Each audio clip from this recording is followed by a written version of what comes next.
thanks for that. I'd just like to add I suppose not a separate view, but talk about what stops us applying for grants, because there's actually a lot of grants out there. I went online last night as I did my preparation for today, as all good teachers do, and just put in grants, and really, like, I could have applied for 2 or 3 things straight away. But I'm just interested to know what stops you from applying for grants. Time, and often the really cumbersome other end of it, where you've got to justify and rationalise and have all this data at the end, and you think it's not worth it. Yeah. So the pressure of what you've got, is it worth it to put all that energy into it? Anybody else, things that stop you professionally, personally? Yeah, I think when people say time, a lot of community retail providers executives all that. Yeah. And, really hard. It's very hard to commit time after that to search and build networks, and just the ability to actually catch up with people. Yep. Really severely. Yeah, absolutely, Steve. Like, I'm at a school and at a community organisation, and the community organisation gets a chap who applies for the grants and takes 25%, but he's not allowed to do it for a school. Oh, okay. Like, I'd love to have someone to do that, but because VCAL is already, I guess, funded through the government, they then, like a certain amount, they don't want to then, that's what I've found. I don't know if anyone has someone that does that and they belong to a school, but community organisations... Some schools do have a targeted position. It might be a 0.1, and it's that person's job just to even scope to bring in. So talk to your principal or somebody about at least allotting that as a job for somebody, because often we all do it, but no one does it.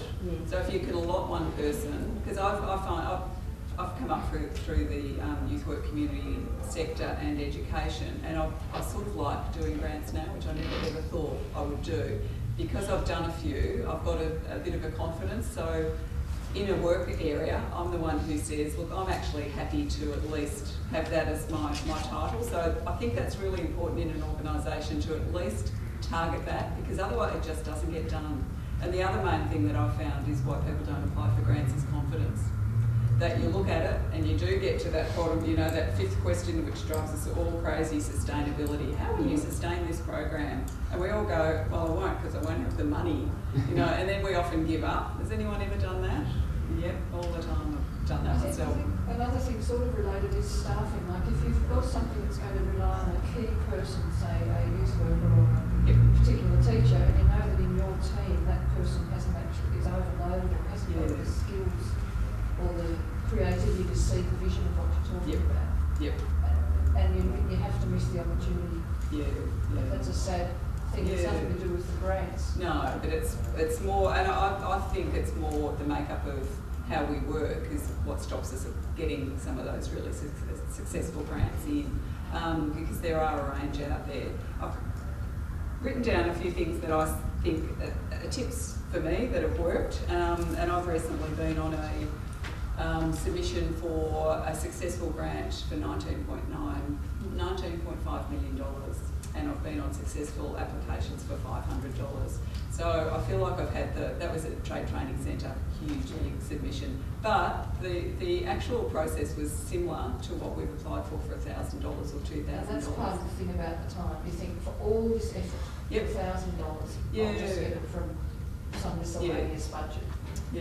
Well, my advice to you is to get a person or a team or finders. There's always people who love to look at The Age or Shine Magazine or go on the internet. Get somebody to at least put them forward to show that, okay, we've got a list here, stick it on a whiteboard in the corner somewhere. These are the grants that are coming up, so that they're there, you know about them. You don't forget them, because often I do that. I see something in the paper on the weekend and I think, oh, that'd be good. And then Monday or Tuesday, it's just gone. Don't do it. A quick précis I find is really, really useful.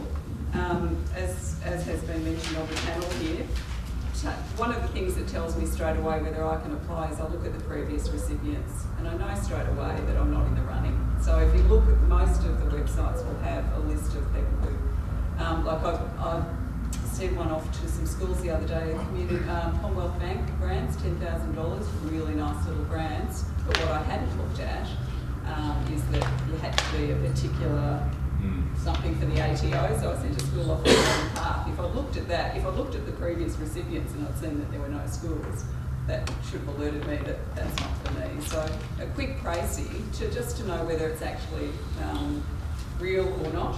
Criteria, past winners, that sort of stuff, and there's always is a contact person if you want to take that next step forward. To me, the key with an application, I'm doing one for a group of, assisting a group of community centres and neighbourhood houses at the moment, is to just divvy it up really quickly.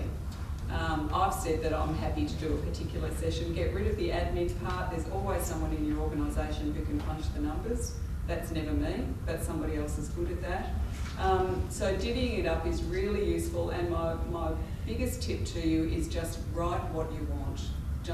Don't worry about the language at the start. Write what you see is the program and write it down, and then you get your school-focused coordinator, or you get somebody that you know really well who can just fill it with jargon. Some people are really good at the big words, embed and in whatever, and scaffold and all those words that you need.